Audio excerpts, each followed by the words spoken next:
자, 다중벡터 방식. 다중벡터 방식은 세션 키를 한 번 확립해가지고 여러 번 사용하는 것이 아니라 한 번 확립할 때 세션 키를 여러 개 확립하는 방식입니다. 다중벡터. 그래서 티켓 방식은 한 번 확립된 비밀키를 여러 번 사용하는데, 다중벡터 방식은 키 확립을 할 때 하나의 비밀키를 확립하는 것이 아니라 여러 개의 비밀키를 확립하는 방식입니다.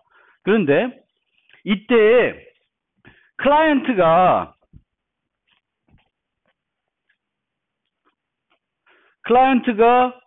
여러 개의 비밀키를 유지하는 것은 부담될 수가 있어요. 그래서 서버는 모르겠지만 사용자가 예를 들면 100개의 키를 유지해야 된다. 100번 쓰려고. 한 번에 100개를 확립해가지고 쓴다. 그런 거는 바람직한 방식은 아니에요. 그래서 다중벡터 방식의 경우에는 사용자가 그 벡터들을 유지하지 않고 응용 서버들이 벡터들을 유지하는 방식을 써요. 왜 그런지 이해되죠? 그 티켓 방식에서는 티켓을 누가 유지해요? 사용자가 유지해요. 그래서 사용자가 티켓을 들고 응용 서버에 가서 티켓을 보여주는 거예요. 근데 반대로 다중벡터 방식에서는 티켓을 발급받으면 n개를 발급받게 되고 티켓 하나는 한 번만 쓰는 거예요. 다중벡터에서는. 그 벡터를 사용자가 100개 유지하면 안 돼요. 그래서 서버가 유지하게 하는 방식을 씁니다. 서버가 유지하는 형태로 쓴다. 그래서 예시로 어떤 걸 소개해 드리냐면 UMTS에서 쓰는 프로토콜을 설명드리려고 합니다. UMTS는 Universal Mobile Telecommunication System이라고 해서 지금은 우리가 4G 쓰고 있는 거죠. LTE. 그렇죠? 4G를 쓰고 있고 좀 있으면 5G 된다 그러는데 5G 나왔나? 모르겠네. 뭐가 5G인지도 잘 모르겠어요, 이제. 그래서 4G는 LTE인데 5G는 뭐예요? 몰라. 그건 잘 모르겠고 여러분들 좀 아셔야 돼요. 그래서 3G는 그 4G 전에 쓰던 게 이제 3G고요. 우리나라에서 쓰는 거하고 유럽에서 쓰는 거하고 약간 차이가 있어요. 그래서 여기서 말하는 UMTS는 유럽에서 쓰는 그 방식이었어요. 지금은 4G 쓸 테고 4G를 쓰더라도 인증하는 방법은 크게 차이가 안 날 거예요. 그래서 3G에서 썼던 인증하는 방법이 아카라는 프로토콜이에요. Authentication and Key Agreement Protocol. 그래서 뭐랑 인증하냐면 단말하고 기지국이나 단말하고 그 동네 서버하고 인증하는 방법이에요. 그래서 UMTS 구조인데 이 복잡한 거는 나중에 통신 시간에 혹시 배우려면 배우시고 그 기본만 말씀드리면 유럽 연합이 됐죠. 그래서 영국을 예를 들면 영국에서 핸드폰을 가입하면 그 영국의 가입자의 홈은 어디예요? 영국이에요. 근데 이 영국인이 그 밑에 있는 해저턴을 통해서 프랑스에 갔어요. 그렇죠? 프랑스에 가면 그 영국 사람이 갖고 있는 핸드폰을 쓸 수 있을까요? 못 쓸까요? 쓸 수 있어요. 유럽 어디 가도 쓸 수 있게 되어 있습니다. 유럽 연합 사이에서는. 그래서 쓸 수 있게 되어 있어요. 그렇지만 영국 사람이 프랑스에 가면은 거기는 자기 홈이 아니라 foreign 지역이에요. 외부망이다 이거죠. 그래서 여기 보면은 홈 네트워크가 있고 서빙 네트워크가 있어요. 그럼 영국 사람이 영국에 있으면 자기는 어디에 있는 거예요? 홈 네트워크에 있는 거예요. 그러면 그 홈 네트워크에는 그 각 사용자를 인증하기 위한 오센티케이션 서버들, 센터들이 있어요. 오센티케이션 센터. 영국 사람은 영국에 있으면 그 센터에 가서 인증을 받으면 돼요. 그런데 이 영국 사람이 해저를 건너와서 프랑스에 가면 거기는 foreign 네트워크 또는 서빙 네트워크가 돼요. 그 서빙 네트워크에서는 그 영국 핸드폰에 대한 인증 정보를 갖고 있을까요? 없을까요? 안 갖고 있어요. 그러면 이 서빙 네트워크에서는 그 사람을 인증해야 될 거 아니야? 그러려면 어디 가서 물어봐요? 그 사용자의 홈에 가서 물어봐요. 얘 정당한 사용자인지. 근데 그때 프랑스에서 영국에 물어봤을 때 이 예를 들면 제가 마이클이라고 해요. 그래서 영국 사람인데 마이클이 프랑스에 갔어요. 그러면 이 마이클이라는 사람의 인증 정보를 프랑스에서 영국으로 요청을 해요. 근데 이 사용자가 막 여러 번 인증을 해야 될 거 아니야. 왔다 갔다 하면서 키고 뭐 기지국도 바뀔 거고 그러면 계속 이 사람을 인증해야 되는데 그 인증할 때마다 영국에 가서 이 사람 맞아요라고 물어보면은 효율성이 떨어지겠죠. 그럼 어떻게 하냐면 서빙 네트워크에서 프랑스에서 영국한테 물어볼 때 나 이 사람을 이제 인증하려고 하니까 한 100개 주세요 그래요. 그럼 100개의 정보를 보내와요. 영국에서. 그러면 그 100개를 다 쓸 때까지는 그 서빙 네트워크에서 다시 영국으로 안 물어봐. 그 100개 갖고 다 처리를 해요. 100개 다 썼다. 그러면 다시 어떻게 해야 되겠어요? 다시 영국에 가서 물어봐야 되겠죠. 그 방식이 이제 UMTS는 그 아카 개념입니다. 그래서 이 서빙 네트워크에서는 홈 네트워크, 그러니까 이 모바일 단말이 프랑스에 가서 이제 통신하려고 그러면 프랑스에는 얘를 인증하는 정보가 없으니까 얘의 홈인 영국에 가서 이 정보를 달라 그래요. 인증할 수 있는 정보를. 근데 이때 줄 때 하나만 주는 게 아니라 몇 개를 줘요? 뭐 100개든 N개를 주는 거예요. 그래서 다중 벡터 방식을 쓰고 있습니다. 그래서 좀 더 구체적으로 얘기하면은 이거는 마찬가지인데 모든 핸드폰에는 IMSI라는 정보가 있어요. International Mobile Subscriber Identifier. 그래서 모든 핸드폰은 다 유니크한 IMSI를 갖고 있습니다. 그리고 IMSI를 보면 이 사용자가 영국 놈인지 독일 사람인지 뭐 스페인 사람인지 다 알 수 있어요. 그래서 프랑스에서 어떤 핸드폰이 켜져가지고 IMSI 신호를 왔는데 그 IMSI가 자기 게 아니야. 프랑스 게 아니에요. 그러면은 어떻게 해야 돼요? 그 사람의 홈으로 연락을 해가지고 다중 벡터를 받아와야 되는 거예요. 그래서 이 IMSI만 알면 이 사용자가 영국 사람인지 알 수 있어요. 근데 이 IMSI를 계속 쓰게 되면은 뭐에 약해요? 프라이버시가 안 좋아요. 그래서 뭘 하냐면은 한번 최초로는 IMSI를 쓸 수밖에 없어요. 왜? IMSI를 안 쓰면 그 포린 네트워크, 서빙 네트워크에서 얘가 어느 나라한테 정보를 얻어와야 되는지를 알 수 없어요. 그래서 한 번은 꼭 IMSI를 써야 돼. 근데 IMSI 쓰고 나서는 IMSI를 안 쓰고 TMSI라는 걸 써요. 익명 아이디를 쓴다는 거예요. 익명 아이디를. 그래서 TMSI를 갖고 계속 씁니다. 근데 우리가 그 프라이버시 할 때 얘기했었죠. 이 TMSI를 하나만 계속 동일한 TMSI를 계속 쓰면은 무슨 문제가 있을까요? 작년 중간고사 문제 나왔는데 보시면은 무슨 문제가 있죠? 우리가 프라이버시 얘기할 때 불관찰성이라는 개념이 나와요. 그럼 내가 TMSI를 보면 이 사용자가 영국 사람인지 프랑스 사람인지도 몰라. 누군지를 몰라요. 그리고 김상진인지 마이클인지 존인지 몰라. 그러니까 불관찰성이 되는 거죠. 근데 이 사용자는 평생 프랑스인 동안 같은 TMSI를 쓴다고 칩시다. 그러면은 다 똑같은 그 핸드폰이 쓰고 있다는 건 알 수 있죠. 그러면 뭐가 제공이 안 돼요? 연결성이 제공이 안 되는 거야. 그럼 뭐가 문제가 돼? 나중에 TMSI가 마이클 거라는 걸 알게 되면은 그 TMS가 프랑스 내에서 어떻게 돌아다녔는지는 다 노출되는 거죠. 그래서 우리가 프라이버시를 제공할 때 불관찰성만 제공되면 안 되고 뭐까지 제공돼야 된다? 불연결성. 불연결성이 제공이 안 되면 무슨 문제가 있어요? 혹시 노출됐을 때 그 노출되는 정보의 양이 많아지는 거죠. 그래서 가급적이면 이 방식도 별로 좋은 방식은 아니에요. 그러니까 여러분들은 이제 그런 것까지도 이제 판단할 수가 있겠죠. 인터넷 사이트를 쓰는데 맨날 똑같은 익명 아이디를 써요.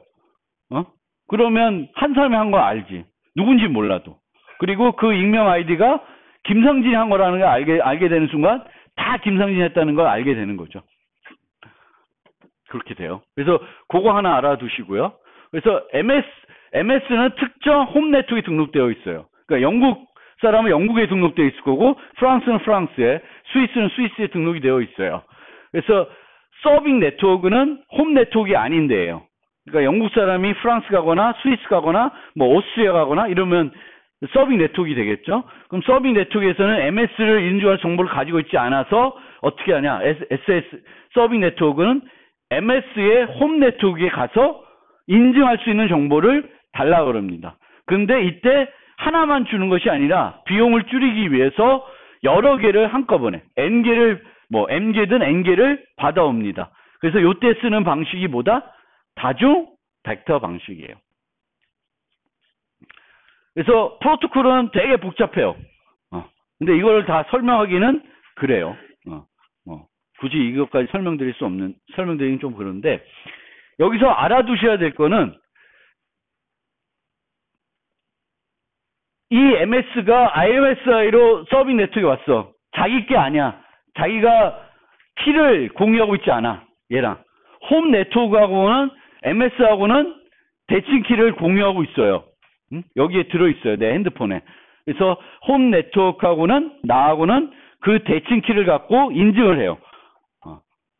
그러면은, 얘를 물어보면 없어. 그러면 얘한테 가서 만들어 달라 그래요. 만들어 달라 그러는데, 요 하나의 벡터는 여러 번 쓴다, 한 번 쓴다? 한 번만 써요. 그러면 한 번만 쓰게 제한하는 방법은 뭐냐? 아까는 티켓은 일정한 기간 동안 쓸 수 있었죠. 그래서 티켓 안에 뭐가 들어있어요? 유효 기간이 들어있어. 근데 다중 벡터는 N개를 받는데 하나의 벡터는 한 번만 써요. 한 번만 써요. 그럼 뭘 하냐? 그 벡터 안에 뭐가 들어가냐면 카운터가 들어가요. 그러면 홈하고 얘 단말하고 얘는 뭘 공유하고 있어요? 대칭키도 하나 공유하고 있는데 뭘 공유하고 있어요? 카운터를 공유하고 있어요. 그래서 얘는 오면 그 카운터가 내 현재 카운터보다 낮으면 써요, 안 써요? 안 써요. 그리고 한 번 쓰고 나서는 내 카운터를 어떻게 할까? 증가시키겠지. 그러면 똑같은 카운터 값이 또 오면 받아요? 안 받아요. 그래서 다중 벡터에서는 벡터를 몇 번 쓴다? 한 번 쓴다. 그 한 번 쓰는 것을 제공하기 위해서 쓰는 메커니즘은 카운터다. 그리고 여기서는 얘가 벡터를 유지하지 않고 누가 유지해요? 얘가 유지한다. 왜? 단말한테 부담을 안 주기 위해서 그래요. 그러면 얘가 그 티켓 같은 걸 주면은 얘가 풀어볼 수 있는 거지. 풀어봐서 그거야. 내가 답을 주면 얘는 답도 확인 못해요. 답을 하기 위해서 얘가 답까지 만들어줘요. 답까지. 얘가 줄 값까지 같이 만들어줘요. 그럼 얘가 이걸 주면은 받은 값하고 비교하게 되는 거예요. 그런 방식을 써요. 구체적인 거는 꼭 모르셔도 될 것 같고, 여기서 좀 알아두셔야 좋은 거는 카운터를 쓴다. 왜? 그 벡터는 한 번만 쓰는 거니까. 그래서 그런 차이가 있어요. 그러면 안전성 측면에서는 티켓 방식보다 얘가 더 좋죠. 왜? 키는 한 번만 쓰고 안 써요. 티켓에서는 키를 여러 번 써요. 하지만 오랫동안 유지해야 되겠죠. 근데 얘가 유지하는 거 아니라 얘가 유지한다. 그런 측면에서. 왜? 쟤한테 너무 부담되니까. 모바일 단말한테 많은 양의 데이터를 한꺼번에 주는 거는 부담돼요. 그래서 비교를 해보시면 이렇게 됩니다. 그래서 여러분들이 프로토콜들을 혹시 만들 때 매번 키를 확립해서 쓰기가 조금 그런 환경이다. 좀 더 효율성을 원하고 싶다. 그럼 좀 더 길게 쓸 수 있는데 그거를 기간을 둬서 길게 쓸 수도 있고 벡터 같은 방식으로 써가지고 한 번에 여러 개를 발급받아서 쓸 수도 있어요.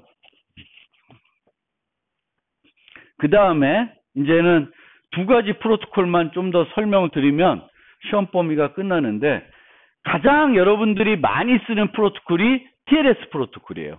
이 프로토콜은 누가 쓴다?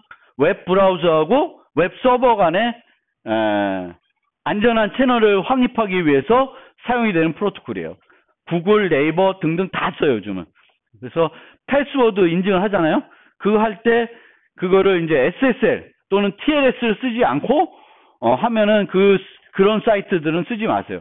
왜냐면 거기에 쓰는 패스워드들은 누구든지 쉽게 노출이 되는 거예요. 최소한 이제 TLS 써가지고 여러분들 계정하고 패스워드는 암호화된 상태로 전달이 돼야 돼요. 그래서 그때 이제 쓰는데 좀 복잡한데 뭐 이것도 다 중요한 건 아니고 여기서 핵심은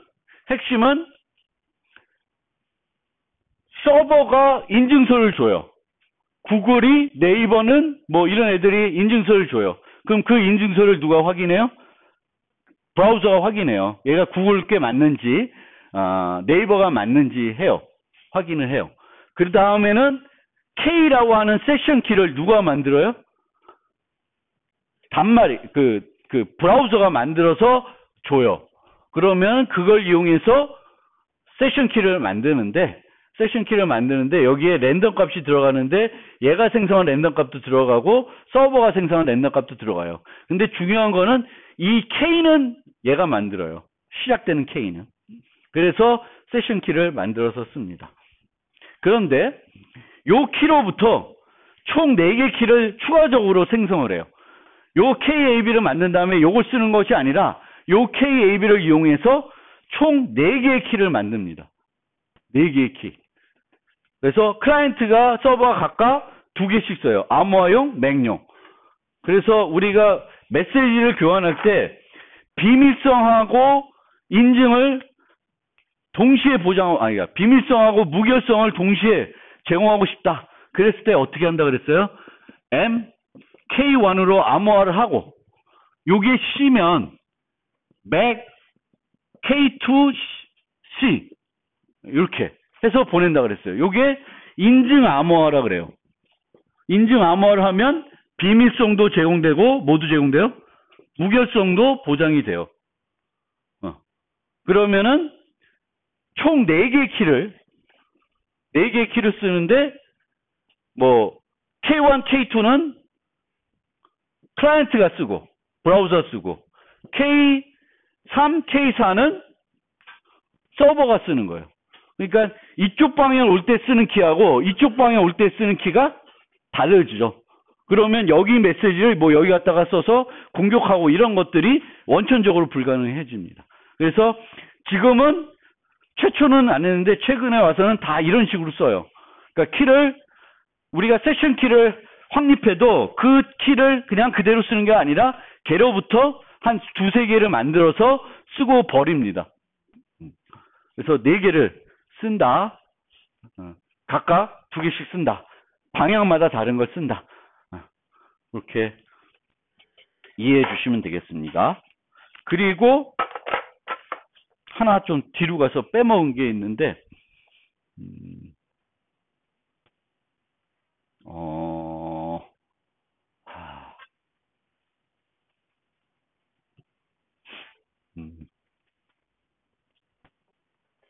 여기에 좀 설명이 안 된 부분이 있는데 요 과정에서 보통은 어떤 알고리즘을 쓸지 협상을 합니다. 알고리즘을 뭐 AS 쓸지 뭐 SHA를 쓸지 뭐를 쓸지를 협상을 해요. 왜냐하면 클라이언트마다 그 구현되어 있는 알고리즘들이 조금씩 다를 수 있어요. 그리고 서버마다 또 다를 수 있으니까 나도 할 수 있고 너도 할 수 있는 게 뭔지를 보고 서로 맞추게 됩니다. 그래서 일반적인 어떤 프로토콜에서는 알고리즘을 하나로 고정시키지 않고 얘와 얘가 하는데 서로 먼저 협상을 해요. 우리 AS자. 그래? 나도 AS 있어. 그럼 돼. 오케이. 이렇게 가는 거고 나 AS 쓰자 그럴 때 나 AS 안 돼. 다른 거 쓰자. 그럼 그래. 그럼 뭐 쓸 수 있니? RSA 쓰자. 뭐 뭔가를 이렇게 바꿔서 쓰는 거예요. 그래서 그 상용화된 프로토콜에서는 여기에 지금 안 써져 있는데 프로토콜 진행하기 전에 뭘 하냐? 알고리즘 협상을 해요. 서로 간에 어떤 알고리즘 쓸지를 협상을 한다.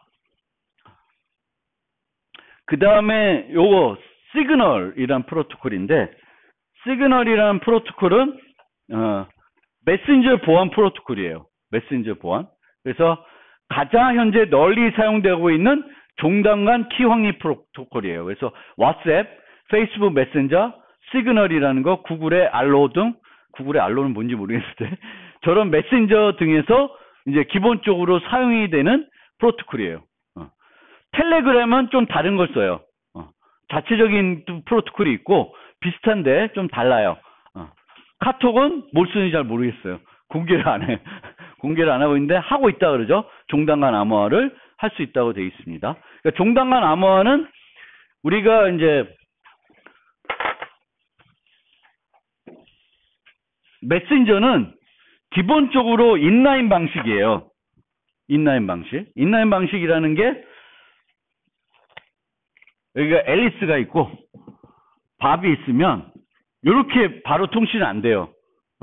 요거 P2P 통신인데 이렇게 안 해. 앨리스가 서버한테 주면 서버가 앨리스한테 나중에 줘요. 이렇게 하는 이유 중에 하나는 밥이 꺼져 있을 수도 있죠. 제가 카톡을 실행 안 하고 있을 수도 있어요. 그러면은 이 보낸 메시지들이 어디에? 서버에 저장되어 있어요. 그래서 얘 밥이 키면 그 메시지를 보내줍니다. 그래서 이 방식을 써요. 그런데 초기에 많은 많은 메신저들은 요 구간만 암호화를 해요. 요 구간만 암호화하면은 요 서버가 어떻게 돼요? 내용을 다 볼 수 있죠. 그렇죠? 그래서 종단간 암호화는 여기서 암호화한 거를 여기서 안 풀고 여기서 푸는 거죠. 그게 종단간 암호화예요. 그래서 처음에는 카톡이 안 제공했고 텔레그램만 제공하니까 다 텔레그램으로 넘어간 적이 있었죠. 특히 그리고 종단간 암호화를 이런 식으로 해도 제공하는데 여기서 공개되니까 국정원이나 이런 데서는 뭘 했어요? 카톡 회사에 가서 이거 달라. 그래서 다 까본 거죠. 그게 또 이제 프라이버시에 문제가 되니까 종단간 암호화를 하자. 그래서 국정원이나 경찰 등등에서 영장을 갖고 와도 제공을 못 하는 거죠. 근데 요즘은 가장 쉽게 이 문제를 해결하는 것 중에 한 가지 방법이 뭐죠?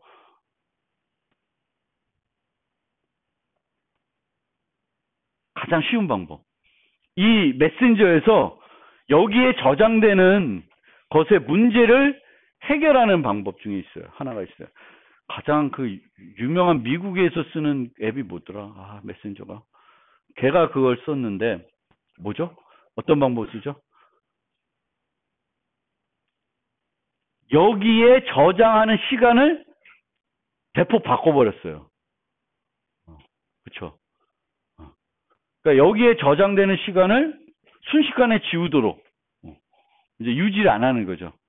그러면은 조금만 지나도 국정원에 와서 이거 달라 그러면 줄 수가 없어요. 데이터가 없으니까. 그래서 그 방법도 많이 쓰고 있습니다. 요즘은. 여기 보관하는 기간을 대폭 줄였어요. 그래서 어떤 거는 아예 보관도 안 하는 그런 앱, 그런 메신저가 있어요. 미국에서 많이 썼다는 미국의 중고등학생들이 가장 많이 쓰는 앱이 이 왓츠앱 아닐 텐데 하여튼 뭐가 있었는데 기억이 안 난다. 그런 데에서는 이제 보관하는 그거를 이제 줄였습니다. 이 시그널이라는 데서 이제 메신저에서 많이 썼고요. 그래서 이제 인기가 됐는데 특히나 다 얘네들은 뭐냐면 오픈 소프트웨어예요. 그러니까 기술 문서를 오픈했고 그 기술 문서를 구현한 소프트웨어를 오픈했어요. 소프트웨어를 오픈하니까 일반적인 회사들에서도 그냥 우리도 그걸 쓰겠다 해가지고 페이스북 이런 데도 왓츠앱하고 페이스북은 같은 회사죠. 그렇죠? 페이스북이 왓츠앱을 샀죠. 그래요. 그래서 하여튼 저런 데서 이제 자기네들의 그 메신저 보안을 위해서 이제 쓰는 프로토콜이 시그널 프로토콜이라는 거예요. 그래서 시그널 프로토콜은 좀 알아두시면 좋겠고요. 이 메신저는 우리가 고려할 때 아까처럼 생각해야 되는 게 앨리스가 밥한테 카톡 메시지 보내고 싶다. 그런데 밥은 꺼져 있을 수 있어요. 그것을 고려해서 우리가 프로토콜을 만들 수 있어야 돼요. 보통의 우리가 일반적인 프로토콜, 아까 같은 브라우저하고 서버 간의 프로토콜은 브라우저 서버가 둘 다 동작 중인 거죠. 그렇죠? 하나가 꺼져 있다는 생각은 안 하는 거죠. 근데 메신저는 꺼져 있을 수가 있어요. 그리고 서버에도 대화 내용이 노출되는 걸 원치 않으니까 종단간 암호화를 해야 되겠다는 게 솔루션이고, 또 하나는 이 서버에 그 데이터를 보관하는 기간을 대폭 줄였어요. 정책적으로. 그리고 대화가 불연속적으로 기간에 제한 없이 계속될 수 있습니다. 요즘은 저도 그렇지만 한번 만들어진 카톡방을 계속 살아놔둬요. 그러면 내가 우리 딸, 우리 와이프, 그리고 내 친구들하고 했던 카톡 내용이 계속 남아있죠. 카톡이 제일 짜증나는 게, 한번, 뭐죠? 핸드폰을 간다든가, 아니면 핸드폰 가는 게 아니라 PC용 또 설치했다 막 이렇게 하다 보니까 카톡이 다 날아가는 경우가 있어요. 조금만 잘못하면. 그래서 그거 되게 잘못 만든 것 같더라고요. 카톡은. 그래서 카톡 메신저를 제가 잃어버린 게 한두 번이 아니에요. 그래서 이제 그런 이제 문제들이 있습니다. 그래서 이 시그널에서는 어떻게 하냐? 어떻게 하냐?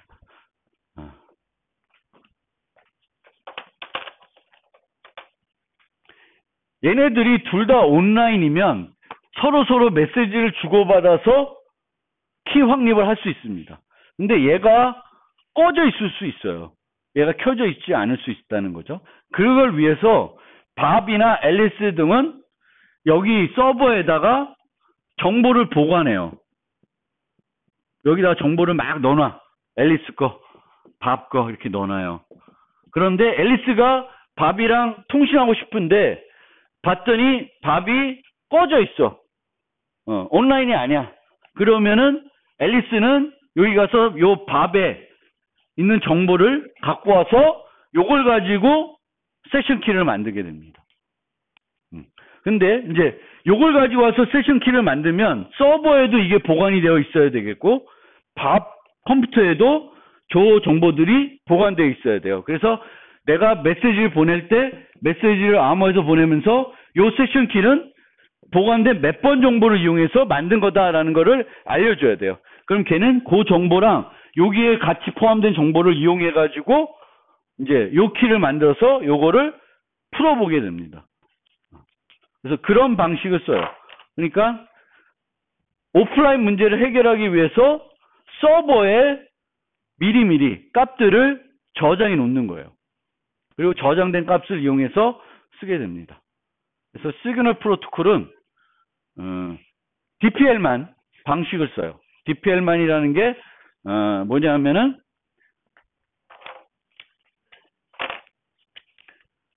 G에 A승 주고 G에 B승 주면 G, A, B를 가지고 세션 키를 만드는 거죠. 그거를 써요. 근데 이번에 내가 G에 주고 만들 텐데 너 GB 줘. 그러면 GB를 얘가 온라인은 줄 수 있는데 못 주니까 얘는 여기다 뭘 저장해놔요? GB들을 계속 저장해 놓는 거예요. 얘는 B1, B2, B3 이런 값들을 갖고 있어야지. 얘도 그냥 GB1 갖고 있으면 안 되겠죠. 그래서 내가 요거 썼어. 그럼 요거에 아이디가 있으니까 요 아이디하고 내 건 요거야. 이렇게 해서 알려주면은 걔도 GAB를 만들 수가 있습니다. 그래서 시그널 프로토콜은 기본적으로는 DPL만 방식을 써요. DPL만으로 키를 만든 다음에 RK, CK라는 두 개의 키를 만듭니다. 그래서 이 CK를 또다시 KDF라는 함수에 넣어서 CK, EK, MK를 만들어요.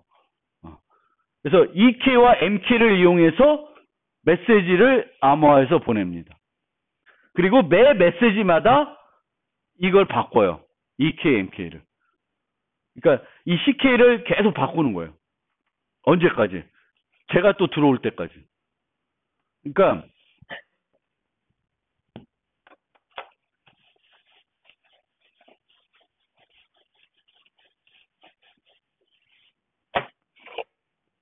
이게 카톡 창이에요. 카톡 창이야. 하하, A가 보냈어요.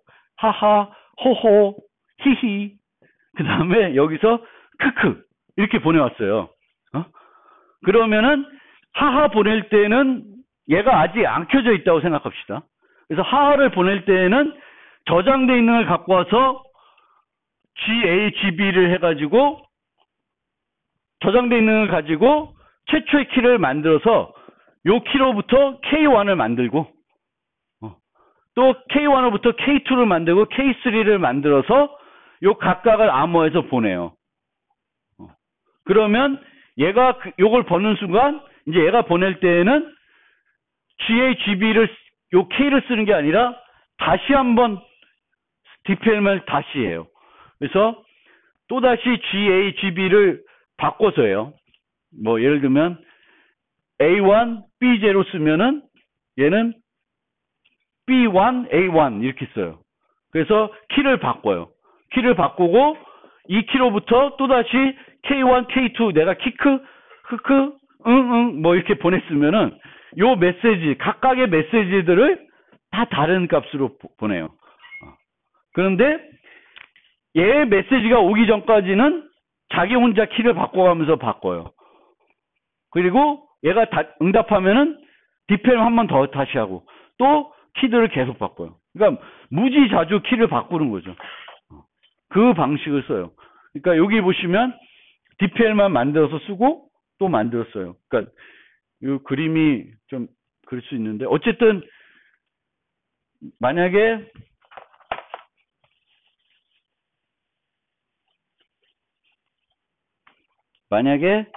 내가 하하 했는데 바로 호호 왔어요. 호호가 왔어요. 그러면은 바로 DPL만을 바꿔버리는 거예요.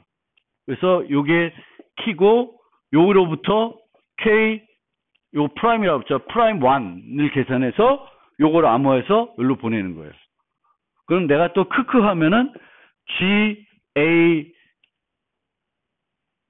후 B1 쓰는 거예요. 그래서 요걸로 K2 프라임을 만들어서 얘를 보내요.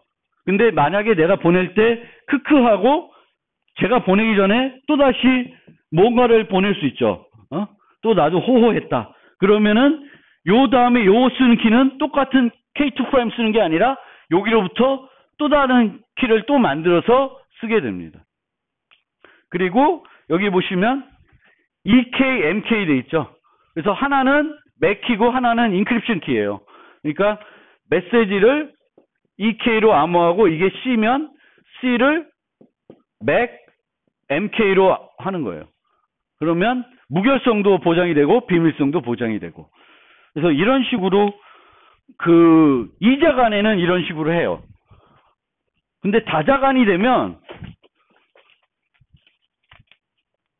잘 모르겠어요. 다자간은 이 방식을 확장해서 할 수 있는데 확장해서 하면은 너무 비용이 높아져요. 예를 들면 우리가 카톡방을 20명 만들었어요. 그러면 내가 하하라고 보내면 이 하하란 메시지가 몇 명한테 가야 돼요? 20명한테 다 가야 되죠. 그럼 이 20명 간에 각자 또 GA 얘는 GB0, GBC0, GD0 이렇게 해서 하면은 키를 몇 개 만들어야 돼? 20개를 만들어야 되잖아. 그렇게 하진 않을 것 같아요. 그거는 좀 더 효과적이지 못해요. 그런데 방법은 이제 인터넷 뒤져보면 아마 설명이 되어 있는데 되게 복잡해서 이해하기가 쉽진 않아요. 그리고 이제 통상적으로 텔레그램 같은 경우도 다자간은 보안을 안 제공하는 경우도 있어요. 제가 알기론. 왜? 너무 비용이 많이 드니까. 이자간은 종단간 암호화를 해주는데 다자간 방 만든 거에서는 종단간 암호화를 안 해주는 그런 프로토콜도 있어요. 그래서 제일 궁금한 건 카톡은 종단간 암호화를 실제 프로토콜이 어떻게 생겼는지가 좀 궁금하고 다자간은 실제 하는지 안 하는지 궁금한 거죠. 네, 우리가 여러분들도 혹시나 나중에 그 암호 요쪽으로 연구를 하면은 요 메신저의 보안 중에서도 다자간 이런 카톡방 같은 거 만들 때 여러 사용자가 하나의 방에서 이렇게 메시지를 주고받을 때 얘에 대해서 종단간 암호화를 어떻게 효과적으로 할 것인가는 조금은 연구할 수 있는 하나의 테마예요. 그거는 아직 잘 모르겠고, 그런 데서 어떻게 할지 잘 모르겠어요. 여러 군데에서. 그래서 그거에 대해서는 추후에 다시 한번 설명을 드릴게요. 어쨌든 간에, 이제, 이 시그널 프로토콜이나, 아까 봤던 TLS, 그리고 TLS 전에 봤던 게 UMTS 아카죠. 이런 것들은 실제 여러분들이 접할 수 있는 프로토콜들이에요. 그리고 지금도 여러분들이 이 핸드폰 갖고 이제 쓰잖아요. 그럼 여러분 핸드폰하고 기지국 간에 어떻게든 인증을 할 거예요. 그 인증이 이 아카랑 큰 차이는 없을 거예요. 그리고 이제 브라우저랑 서버랑 통신할 때도 TLS 쓰고요. 그리고 이제 여러분들이 이제 즐겨 쓰는 이제 메신저에서는 비밀로 내가 방 만들겠다. 그러면 실제 어떤 식으로 암호 프로토콜을 만드는지 한번 기술 문서 같은 걸 보면 예전하고 좀 다르게 이해될 거예요. 예전에는 전혀 이해가 안 됐었는데 지금은 이제 읽어보면 이해되는 부분이 많을 거예요. 아, 이게 대칭 키를 이렇게 쓰고 이렇게 바꾸고 이런 것처럼 얘는 매 메시지마다 키를 바꾸죠. 되게 좀 지나칠 정도로 키를 자주 바꾸고 있어요.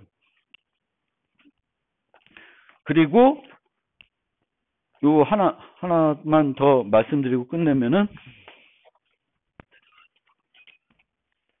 여기서 여기 갈 때는 해시예요.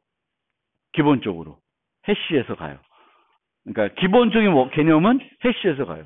그러면 얘를 알면 요 키를 안다고 해도 요 이전 메시지 거는 키를 알아낼 수는 없어요. 미래 거는 알 수 있죠. 그래서 5개. 근데 얘를 계속 쓰는 게 아니라 저쪽에서만 응답하면 바로 키가 바뀌어요. 그래서 이게 미래 안전성이 보장이 안 돼도 큰 문제가 없어요. 내가 계속 나 혼자만 계속 메시지 보내고 있으면은 모르겠는데 그게 보통은 우리가 이자간 통신하면은 내가 메시지 몇 개 보내가도 저쪽에서도 응답 오고 그러겠죠. 그러면 그 순간 키가 확 바뀌어 버려요. 여기 시그널 프로토콜은 이제 그렇게 구성이 되어 있습니다. 그래서 여기까지가 중간고사 시험 범위.